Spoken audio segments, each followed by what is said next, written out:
like it. I think it's a lot longer than one of those.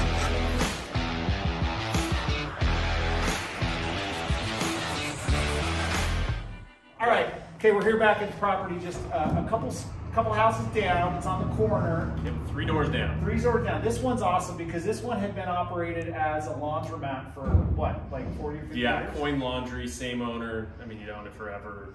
Cool property. The neighborhood all knew it. You know. Yeah. Big, and we'll do a little walkthrough, but big open space, the right part of town in Salt Lake. And so this one, again, was the one that you had sent the guy a letter. Yep. Walked And in, the talked owner. to him. Wasn't going to sell. Went home, sent him a letter. He called me, and here we are. So your intent, obviously, is not to operate this as a laundromat. No. I also inherited 80 washers and dryers, which I had to move out of here, which is super fun. And probably the most extensive demo I've ever been involved with. There was like 4 drop ceilings. It was crazy. So we're still waiting on some permitting to be finalized on the inside. We're getting pretty close to wrapping up the exterior. But yeah, it's gonna be pretty sweet when it's done. This will be our office design studio. Okay, when you say office, paint that picture a little bit better. Yeah, real estate office. Yeah, gonna be a real estate office. Won't say too much quite yet, but we'll have a design studio. So we can bring clients in, we can help them buy, sell, and then we also can help design their property. Again, my wife's an interior designer. We've got quite a few designers now working for her. And so we're trying to do like a one-stop shop.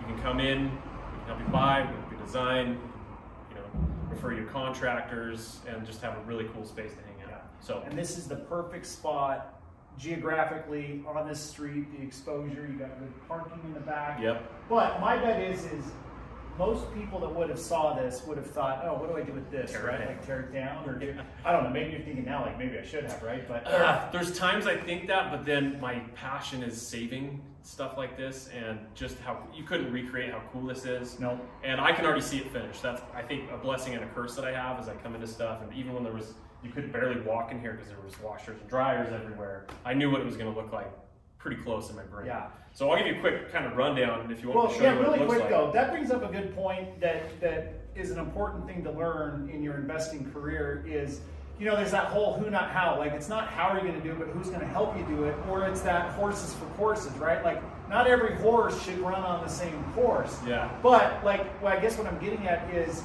you have that vision. A lot of people don't have the vision, but say, like, you may be lacking in, I don't know, like the implementation of it. Yeah. So you're going to find someone that's going to help you Trying to right now. implement it, but not everybody has that vision. So if you're somebody that's missing a piece to the puzzle, that is the best partnership. Is Yeah. when you find someone that does something completely different than you Yep. and that's really good at it Yep. and that can complement it. I think any partnership that I've had, deal specific or whatever you want to call it, I think the most successful ones are when both people have completely different skill sets and they don't cross over. Yep. Because then I do what I do and I'm really good at it, and the other person does what they do and they're really good at it. We both have respect for it. I think when there's some overlap, it kind of can slow you down sometimes because you're both trying to do the same thing, and it's great too for implementation at that point because there's 2 people doing it, but sometimes it can make it a little bit difficult. But yeah, you think you're going to go forward quicker, but you actually end up stalling and going backwards a little bit. For sure. But implementation, again, I've realized this over the last, again, kind of taken on 11th block here, whatever you want to call it, is I need to continue to grow my business and my team of people that I can create the vision and then hand it off and let them execute, and I can come in and check in and make sure it's going the way it is. So that's something I'm working on. That's hard because I think I'm like you a little bit where I can walk in and be like, oh, I can see exactly how this is going to be. But then it's sometimes hard for me to explain that to somebody. But it is a process. You got to tear. So this is like, let's transition to what you're talking about. You got to sometimes just like tear it all open to realize what you're dealing with. And that's exactly what I had to do here. So I had to get it gutted, and then working through permitting and engineering, and getting the exterior wrapped up. But this is sat kind of torn out for a minute until I could really figure out what I wanted to do. I bought this for such a good price, and what it should be worth when it's done. I've got a little wiggle room for time, and we want to get it right because this is going to be our our hub, our headquarters, so to speak. So yeah, it'll be pretty killer when it's done. Okay, so paint the numerical. The math for us. Yep. Bought this for 7. I'll probably put 450 into it when we're all said and done because it's big numbers, a lot of windows, a lot of roof, and just redoing everything and I'm shooting for an over 2-to-1 valuation when completed. So, yeah, so what does that all have to be? How much equity are you creating? I mean, I should be all in 56 to 58% LTV, which puts me 750 in equity. It's awesome. Yeah. And it's not like this has been easy, but man, how cool. Like the existing use of this building that had been like same location, same square footage, but by having that vision and executing on it, you're going to add about $750,000 in equity to what the otherwise previous use was. Yep, absolutely. I love it. Pretty crazy. Okay, so what lessons have you learned so far on this one? This was my first true straight commercial deal. And so permitting is a little more complicated than the napkin drawing I could submit for the house across the street. Yeah. So that's definitely been, it's a lot more money, a lot more time up front, engineering everything properly. I think just manpower too. Construction's hard right now. And I, put the roof on 60 sheets of 3/4 OSB right when the spike hit. So it's like, I don't know. Yeah. There's a couple different lessons, but I think the biggest one is just, time management and learning a new realm of business, commercial.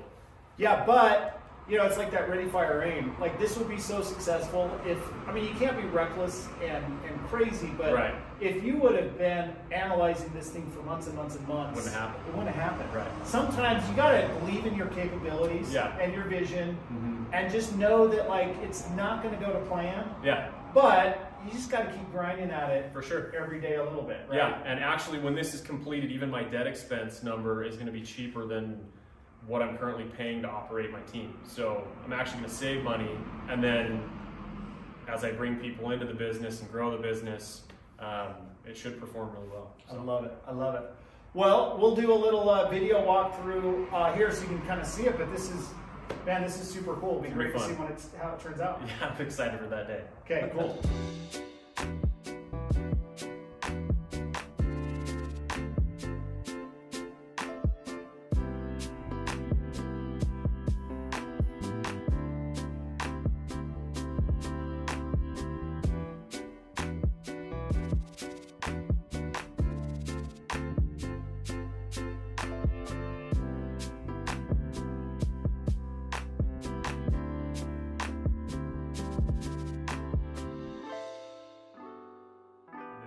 Heaters and fans out here and music.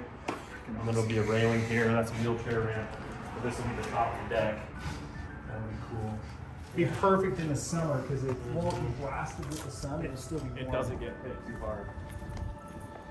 I'm currently working on civil to get my drain system into the storm drain. Oh my gosh. But then I'm doing these big steel planters, like bury all this. There'll be a steel planter along that. That's all slab wall.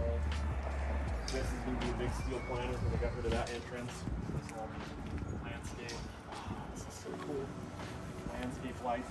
Well, Cody, thanks for showing off some of your projects. Yeah, for sure. And I'm always here if you all need help with first position debt. Cody's here if you ever want to get involved in one of his amazing projects, because money is one of these tools that fuels all of this. So there's always need for maybe an equity investor or something like that. And if you feel like, again, if you feel like, man, I'd like to be involved, but I don't want to do any of this, but you've got some dollars sitting around, there's a great fit for everybody, right? For sure, and there's always deal flow. I mean, if it's this property, if it's the one next door, there's always opportunities with what I do and obviously what Matt does to bring capital or construction or real estate agents, anything that you're looking for.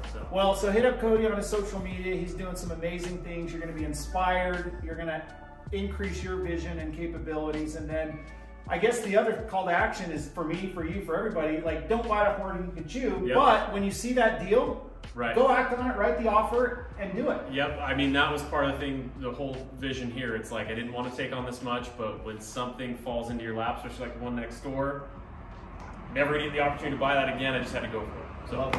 So check out my free resources if you want them, and subscribe to the channel, and we'll catch you on the next one.